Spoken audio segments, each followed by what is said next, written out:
Mirza Bashiruddin Mahmud Ahmad. Apakah Ahmadiyah itu? Penerbit Jemaat Ahmadiyah Indonesia 1993. Narasi Wirayudi. Bab selanjutnya, masalah keselamatan najat. Ada kekeliruan faham terdapat pada beberapa orang mengenai Ahmadiyah yang mengatakan bahwa menurut pendirian orang-orang Ahmadi, semua orang kecuali orang Ahmadi akan masuk neraka. Hal ini pun merupakan akibat daripada ketidaktahuan atau perasaan antipati belaka. Kami sekali-kali tidak mempunyai itikad bahwa selain daripada orang Ahmadi, semua orang akan masuk neraka. Pada hemat kami ialah bahwa dapat terjadi seorang Ahmadi masuk neraka seperti halnya orang yang bukan Ahmadi akan masuk surga. Sebab surga bukanlah hanya sekedar ungkapan mulut belaka, melainkan surga itu dicapainya sebagai hasil penuaian daripada berbagai pertanggungan jawab. Begitu pula tentang neraka.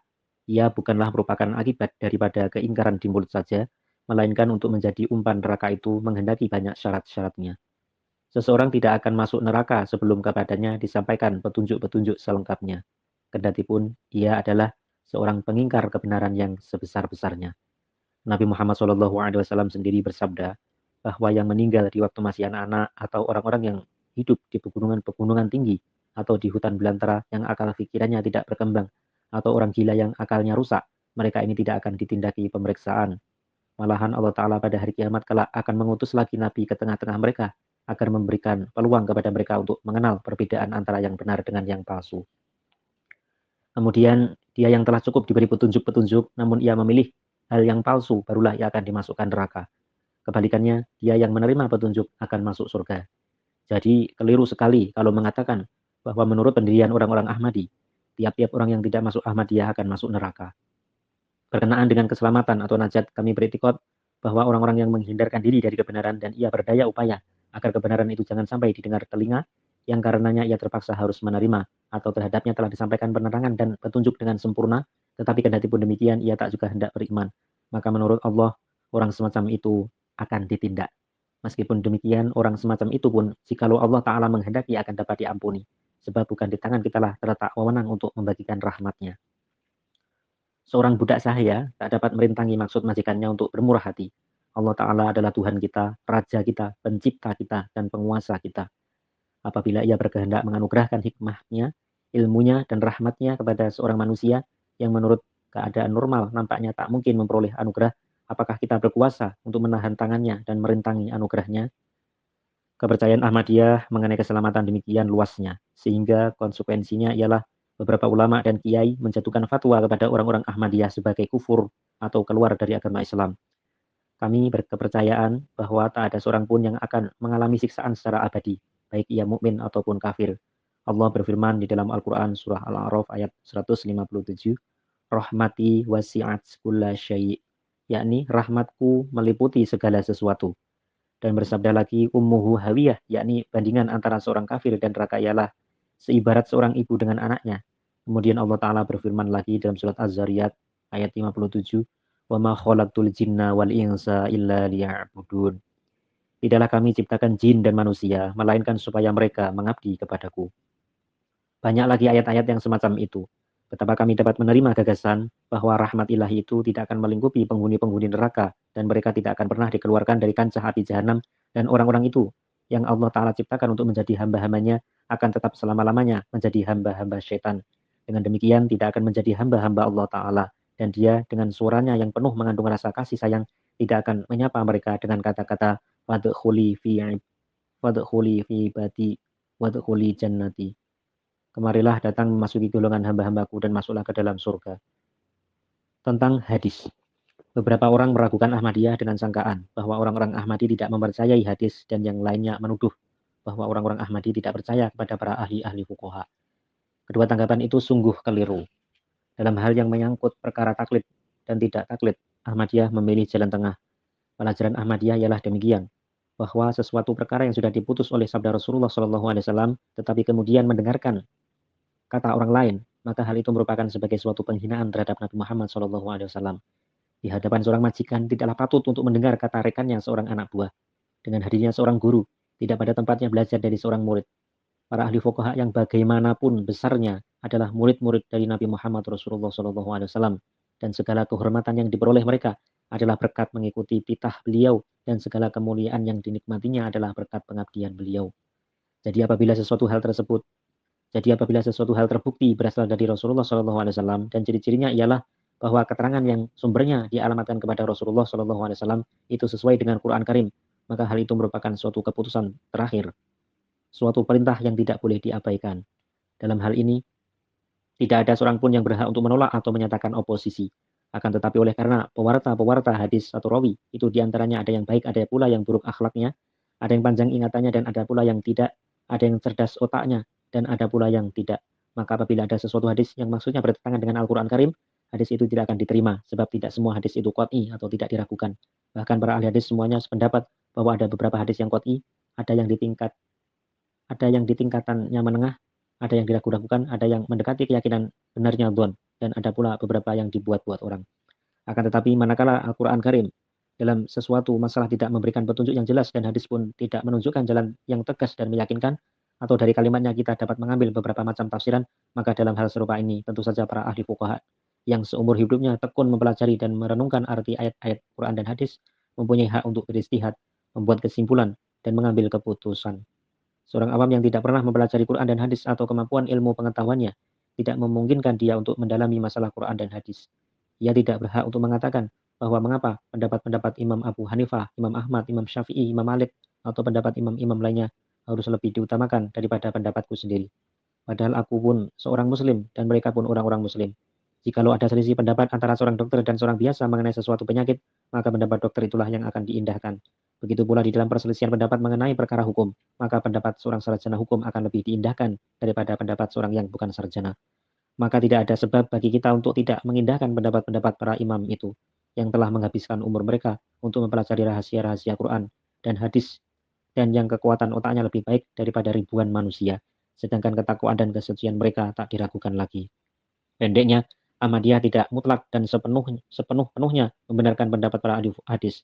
Begitu pula tidak mutlak dan sepenuh-penuhnya mendukung pendirian orang-orang yang bertaklid. Pendirian Ahmadiyah di dalam hal ini moderat, yakni sama seperti pendirian Imam Abu Hanifah yang menyatakan bahwa Quran Karim menempati kedudukan paling tinggi di atas segala hal. Menyusul berikutnya hadis sahih, kemudian barulah pendapat-pendapat dan istihad daripada cendekiawan-cendekiawan. Dengan pendirian demikian ini, orang Ahmadi seringkali mengatakan dirinya pengikut Abu Hanifah. Artinya ialah kami benar mengikuti ajaran Abu Hanifah. Kadang-kadang juga menyebut dirinya ahli hadis, oleh karena menurut pendapat Ahmadiyah, sesuatu ucapan dari Nabi Muhammad SAW yang dapat dipertanggungjawabkan buktinya memperoleh prioritas daripada segala ucapan manusia-manusia lain, bahkan pula lebih daripada seluruh ucapan dari para imam. Tentang takdir, di antara kesalahpahaman dari orang-orang yang belum mengenal Ahmadiyah ialah berhubungan dengan masalah takdir. Dikatakan oleh mereka bahwa orang-orang Ahmadi menyangkal ajaran tentang takdir. Orang-orang Ahmadi sekali-kali tidak mengingkari ajaran tentang takdir ini. Dalam masalah ini, kami memegang kepercayaan bahwa takdir ilahi berlaku di dunia ini seterusnya hingga hari kiamat. Tidak ada seorang pun yang dapat mengubah takdirnya.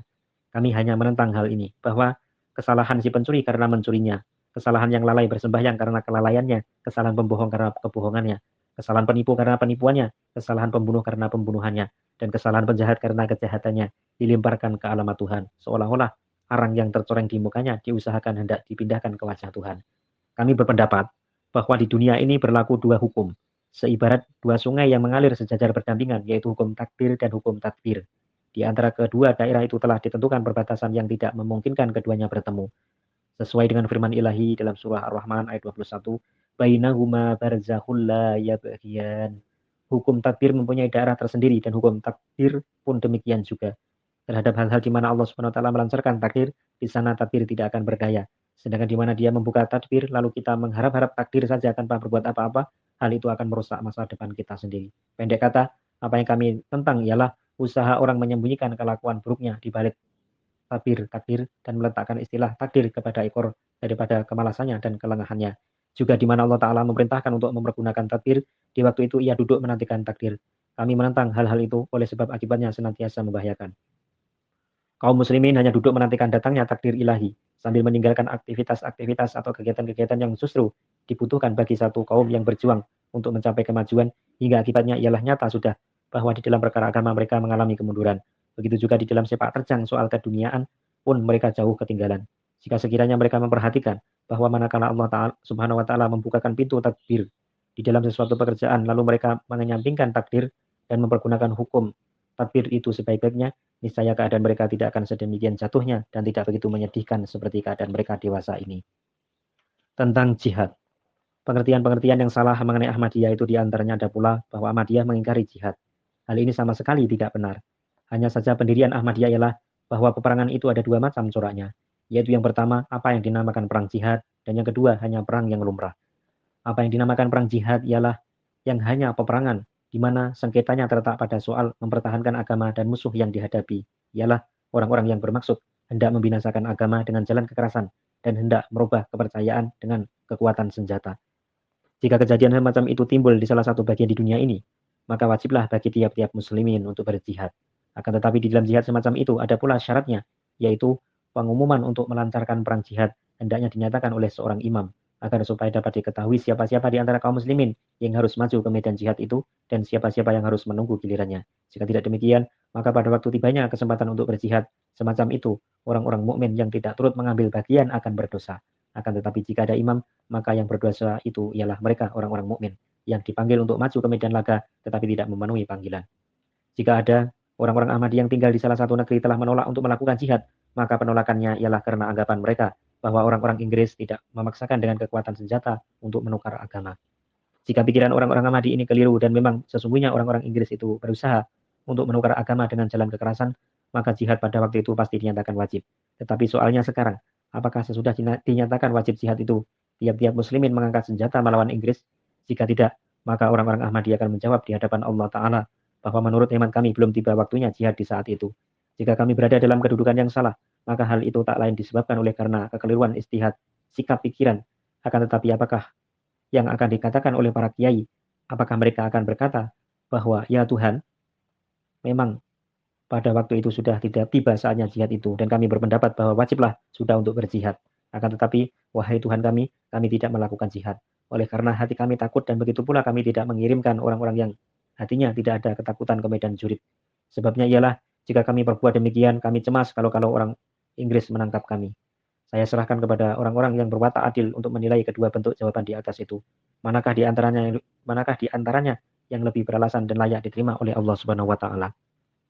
Apa yang sudah saya terangkan di atas itu semuanya adalah untuk menghilangkan keraguan-keraguan orang yang sama sekali tidak mempelajari asal-usul Ahmadiyah dan yang sekedar mendengar tentang tugas pelajaran Ahmadiyah dari kalangan lawan atau tanpa penyelidikan atau tanpa menyelidikinya lalu hendak membuat-buat sendiri gagasan tentang kepercayaan dan ajaran dari Ahmadiyah. Sekarang saya hendak mengarahkan pembicaraan saya kepada orang-orang yang telah mempelajari Ahmadiyah sampai batas tertentu dan yang mengetahui bahwa orang-orang Ahmadi pun percaya kepada ketauhidan Allah Ta'ala. Begitu juga kepada kerasulan dari Muhammad SAW, mempercayai Al-Quran dan hadis, melakukan sembahyang, puasa dan haji, membayar zakat, beriman kepada hari kebangkitan dan balasan di hari kemudian. Tetapi mereka merasa heran bahwa apabila orang-orang Ahmadi benar-benar orang Muslim seperti orang-orang Muslim lainnya, maka apakah gunanya untuk membentuk sekte atau firqah baru? Pada pemandangan mereka, kepercayaan dari orang-orang Ahmadi tidak dapat disalahkan. Akan tetapi mereka berpendapat bahwa untuk mendirikan satu jemaat baru itu adalah satu hal yang tidak dapat dibenarkan. Sebab apabila tidak terdapat perbedaan, mengapakah harus memencilkan diri? Dan apabila tidak terdapat pertentangan, maka apakah maksudnya dengan mendirikan masjid-masjid yang baru? Sebabnya mendirikan jemaat baru. Untuk menjawab soal itu dapat diberikan dengan dua macam, yakni dengan cara menggunakan akal dan dengan cara kerohanian. Secara akal, untuk menjawab soal ini ialah bahwa jemaat bukanlah hanya sebutan kepada jumlah massa. Ribuan dan jutaan individu tak dapat disebut satu jemaat, melainkan jemaat itu dikatakan kepada individu-individu yang berkumpul dan bersatu padu untuk bertekad bekerja dan melaksanakan satu program bersama. 5 atau 6 jumlah orang pun yang semacam itu merupakan satu jemaat. Sebaliknya, walaupun jumlah dari orang-orang itu ribuan, tapi jika dalam kumpulan orang-orang tersebut tidak terdapat unsur itu, maka mereka tak merupakan satu jemaat. Tatkala Rasulullah SAW mengumumkan kenabian beliau di kota Mekah, maka pada hari pertama hanyalah 4 orang saja yang beriman kepada beliau. Yang berikut beliau jumlahnya 5 orang. Kendati pun hanya berlima, tapi mereka merupakan satu jemaat.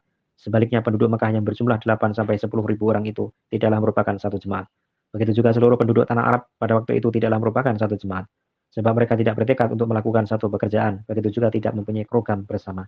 Jadi, sebelum mengemukakan persoalan itu hendaknya meninjau hal ini, bahwa apakah pada waktu ini kaum muslimin merupakan satu jemaat Apakah kaum muslimin sedunia telah mengambil keputusan untuk bekerja bersama-sama dalam segala aktivitas? Apakah mereka mempunyai sebuah program bersama? Sejauh hal yang menyangkut soal simpati, saya mengakui bahwa di dalam hati kaum muslimin terdapat rasa simpati antara satu sama lain. Tetapi perasaan itu tidak merata terdapat pada semua orang muslim. Sebagian ada mempunyai perasaan itu, sebagian lagi tidak. Lagi pula tidak ada semacam organisasi. Dengan perantaraan organisasi mana pertentangan-pertentangan dapat didamaikan. Pertentangan faham itu memang terdapat juga di dalam satu jemaat, bahkan pula di dalam jemaat para nabi.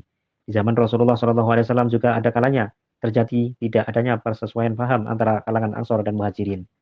Dan kadang-kadang timbul pertikaian antar suku. Akan tetapi apabila Rasulullah SAW mengambil suatu keputusan, maka segala pertentangan dan perselisihan itu segera dapat didamaikan. Begitu pula di zaman khilafat, telah timbul perselisihan, tetapi apabila timbul hal itu dan khalifah turun tangan dengan mengambil keputusan, maka perselisihan itu reda kembali.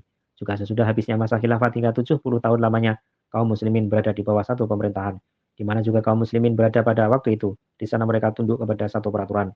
Baik atau buruknya peraturan itu tidak akan kita persoalkan, tetapi bagaimanapun peraturan itu telah mengikat kaum muslimin menjadi satu. Sesudah itu timbul perselisihan dan umat muslimin terpecah menjadi dua blok golongan. Spanyol membentuk wilayah tersendiri dan bahagian dunia yang lainnya merupakan wilayah lain. Perpecahan itu memang telah terjadi waktu itu, tetapi perpecahan tersebut sangat terbatas. Kendati pun demikian, mayoritas dari kaum muslimin di dunia pada waktu itu masih bernaung di bawah satu organisasi. Akan tetapi sesudah 3 abad berlalu, susunan organisasi itu sedemikian rupa retaknya, sehingga perselisihan timbul dan meluas di tengah-tengah kaum muslimin yang mengakibatkan menjelmanya perpecahan-perpecahan dan kekacauan. Tepalah apa yang disabdakan Rasulullah bahwa khairul quruni qarni, tsummal ladina yalunahum, tsummal ladina yalunahum, tsumma yahsyul kadhib. Abad yang terbaik adalah abadku, kemudian akan hidup orang-orang di abad yang kedua, kemudian lagi akan hidup orang-orang di abad yang ketiga, maka setelah itu kebenaran akan hilang sirna dan akan meluaslah kekejaman-kekejaman, ekses-ekses dan ketidakseragaman. Apa yang disabdakan oleh Rasulullah telah menjadi kenyataan.